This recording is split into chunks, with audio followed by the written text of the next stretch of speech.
ઢોલ વાગતો હતો સુંદર વસ્ત્રાભૂષણોથી સજ્જ થઈને મધુર કંઠે કૃષ્ણ ભક્તિના ગીતો ગાતી બાઈઓ ઢોલ રમી રહી હતી. તે સમયે શ્રી જહોબાઈ નાની નાની શહેરીઓ સાથે માથે ઘડો લઈને કૂવે પાણી ભરવા નીકળ્યા. ગામ ચોરે ઢોલ વાગી રહ્યો હતો અને સૌ બાઈઓ ઢોલે રમતી હતી તે જોઈ શ્રી જહોબાઈ તેમની સખીઓ સાથે જોવા માટે થોડી વાર રોકાઈ ગયા.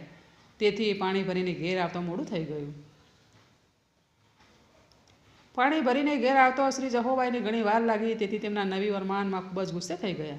શ્રી જહોબાઈ જેવો ડેલીમાં પગ મૂક્યો કે તરત જ તેમની વરમાનમાં એક ક્રોધથી પૂછ્યું કે ઘડો પાણી ભરીને આવતો આટલી બધી વાર હોય, કેમ મોડું થયું? ત્યારે શ્રી જહોબાઈ નમ્ર ભાવે કહે છે કે માં, પાટણવાડા પંથકનો રખી ઢોલ ખૂબ સારો વગાડે છે અને સૌ બાઈઓ ઢોલે રમતી હતી. આજે છેલ્લો દિવસ હતો તેથી જોવા માટે અમે થોડા સમય રોકાઈ ગયા હતા. તેથી વાર લાગે છે માટે મને ક્ષમા કરો. આવા નમ્ર વેણ સાંભળી તેમની નવીમાં વધારે ગુસ્સે થયા અને ખૂબ જ કડવા વેણ બોલવા લાગ્યા.